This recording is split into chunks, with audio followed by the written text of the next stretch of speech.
Assalamualaikum warahmatullahi wabarakatuh. Waalaikumsalam warahmatullahi wabarakatuh. Alhamdulillah, wassalatu wassalamu ala rasulillah wa ba'd. Hadirin dan hadirat yang dirahmati Allah, sebenarnya saya datang nak buka puasa ya, bukan nak bagi tazkirah dengan keadaan pakai libasus syuhrah kerana saya tak berapa sihat. So tapi Pak Ya kata kena bagi tazkirah. Jadi saya tak nampak tuan-tuan. Saya tak nampak.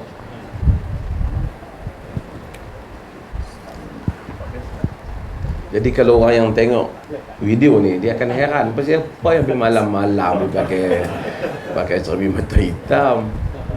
So jadi saya terpaksa sebut dia jangan potong kataan awal.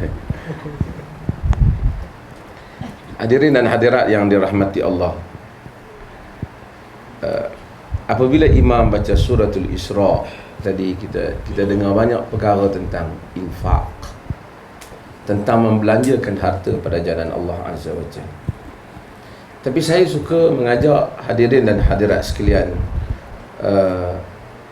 tentang apa yang Allah Subhanahu wa taala sebut di dalam surah Al-Mu'minun.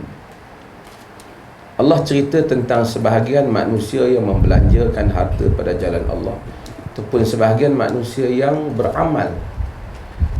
Allah kata, walladzina yu'tuna ma atau wa qulubuhum wajilah annahum ila rabbihim raji'un ulaika yusari'una fil khairat wa hum laha sabiqun. Walladzina yu'tuna ma atau wa qulubuhum wajilah,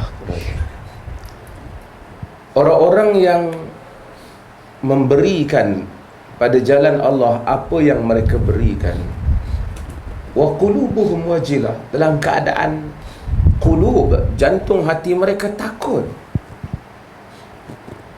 annahum ila rabbihim yarji'un, bahawasanya mereka akan kembali kepada Allah.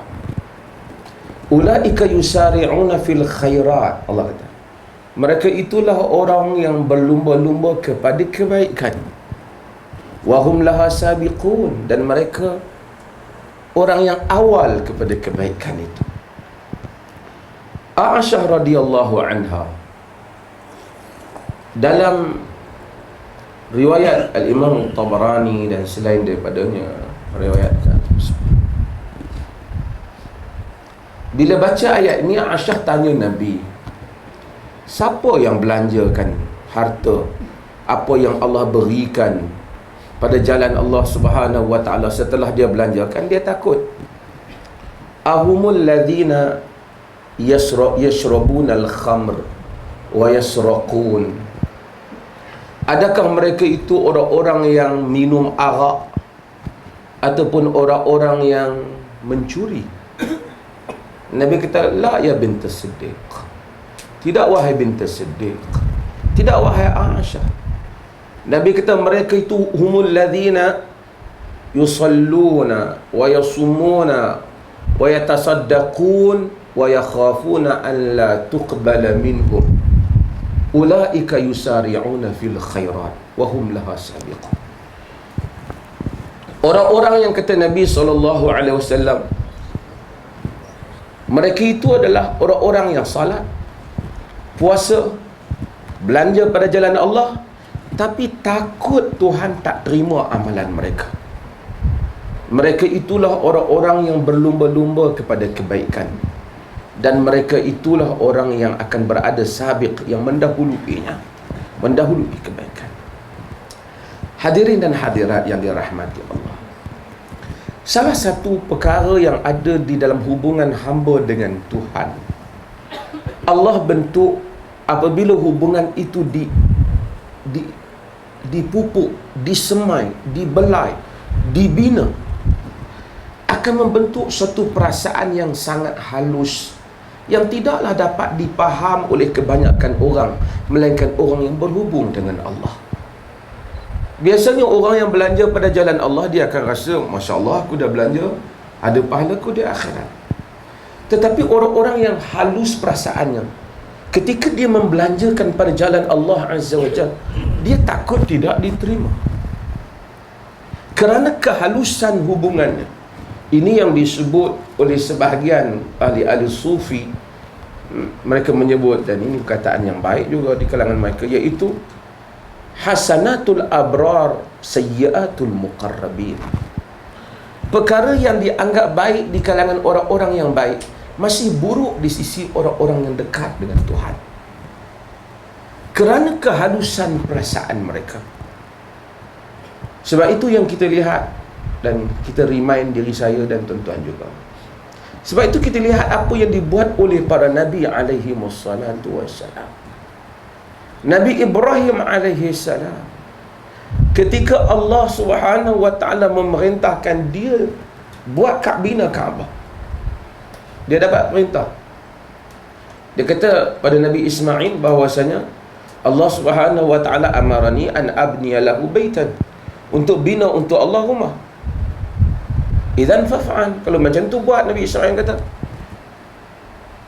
Nabi Ibrahim AS, innallaha amaraka an tu'inani, Allah perintah supaya engkau tolong aku. Nabi Ismail anak dia, kok mana pun kerja bapa kena tolonglah anak. Tapi Nabi Ismail tolong Nabi Ibrahim AS bukan kerana Nabi Ibrahim yang jemput dia, tetapi dengan pilihan dari sisi Allah Jalla wa'ala. Sebab tu ada Hijr Ismail dan semua.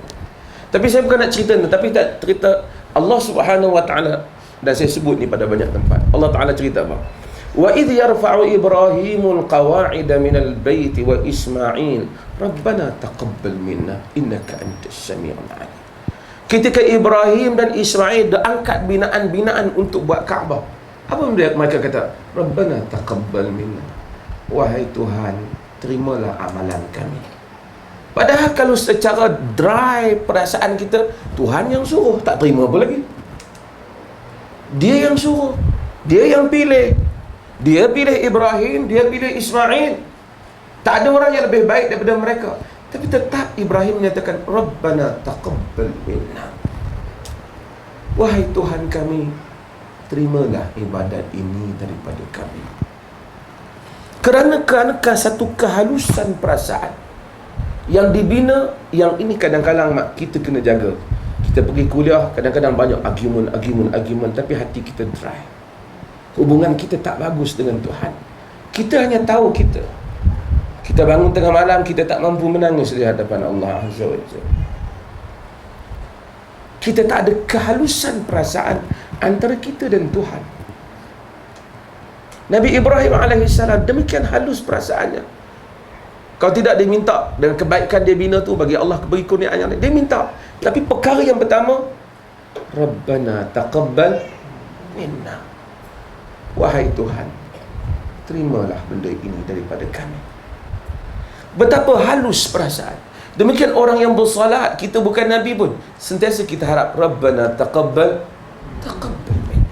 Kita berpuasa, Rabbana taqabbal minna, kerana kita bimbang. Wa qulubuhum wajila, hati kita bimbang, takut dia tak terima daripada kita.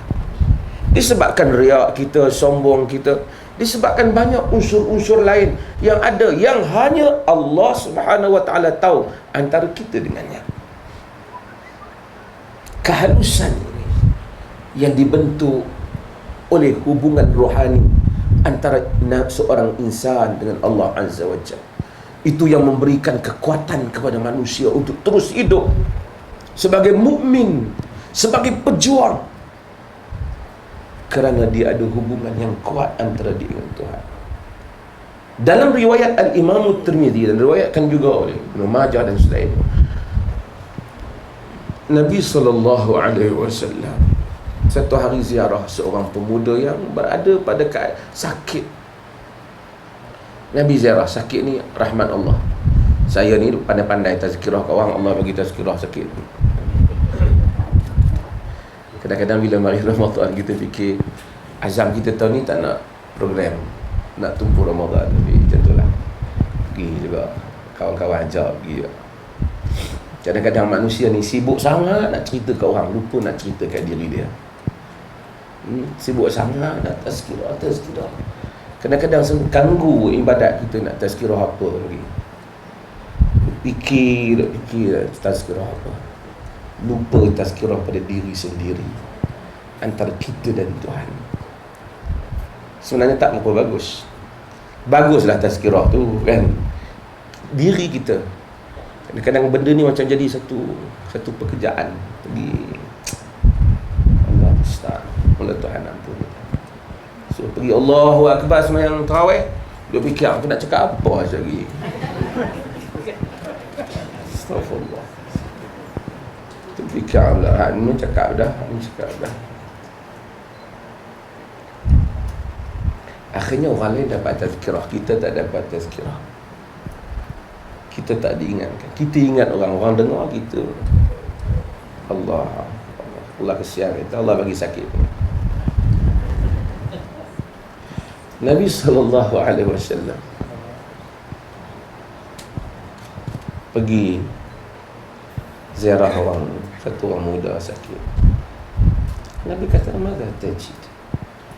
Apa yang kamu rasa? Apa keadaanmu? Dia kata pada Nabi, "Arjullah wa akhafu dhunubi." Aku harapkan Allah, aku takut dosa-dosa aku. Subhanallah, tuan-tuan. Ini the best. Kalau kita tengok puisi Al-Imam Syafi'i ketika dia sakit juga, one of the best poets. Imam Syafi'i ini salah seorang yang hebat, dia punya penyair yang hebat, menyentuh kehalusan ini. Arjullah wa akhafu dhunubi. Aku harapkan Allah dan aku takut terhadap dosaku. Nabi kata, la yajtami'an fi qalbi 'abdin fi mithli hadzal mawtin illa a'tahu Allah ma yarju wa amanahu mimma yakhaf. Tidak ada satu orang hamba Allah tidak berhimpun dua benda ni. Takut, harapkan Tuhan, dan takutkan dosa. Di dalam jiwa, di jantung hati seorang mukmin, dalam keadaan yang seperti ini, nak mati ni ataupun sakit ni, melainkan kata Nabi, Allah akan berikan apa yang dia harap dan amankan apa yang dia takut.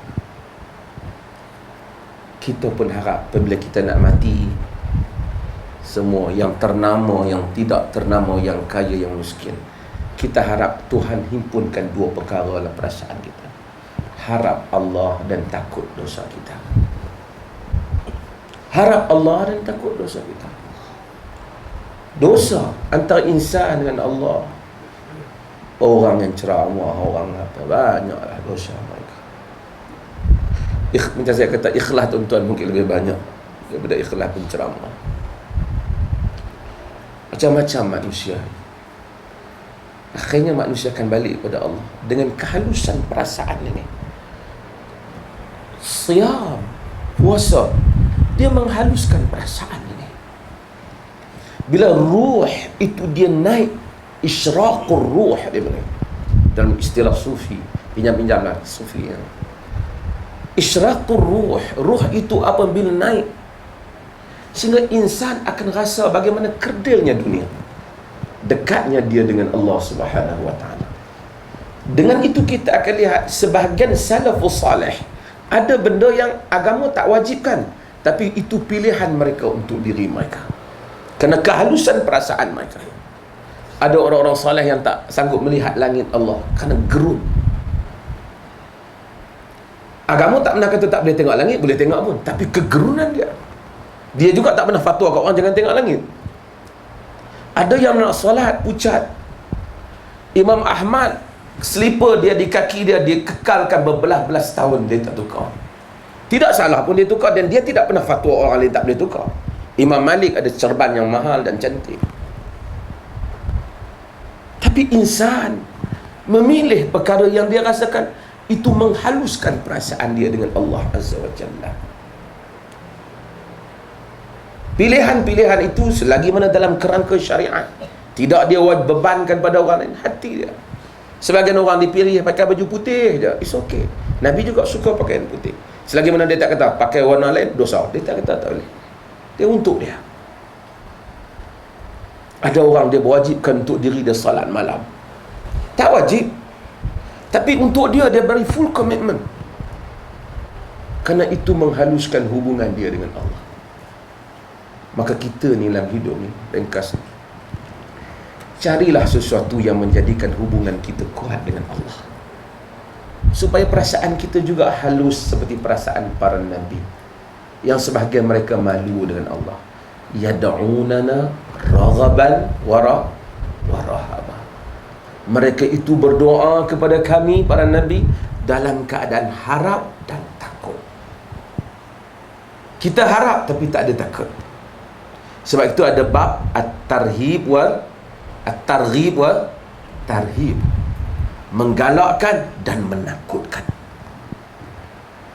Mudah-mudahan Allah Subhanahu wa taala rahmati tuan-tuan. Doa kepada saya, insya-Allah. Saya mari nak makan kambing tapi insya-Allah tuan-tuan. Mungkin lama lepas ni kita tak akan berjumpa. Saya ada kerja sikit 7-8 bulan, 9 bulan insya-Allah. Panjang umur jumpa balik insya-Allah. Tapi bukan masuk penjara insya-Allah. Okey. Sallallahu alaihi wa sallam. Assalamualaikum.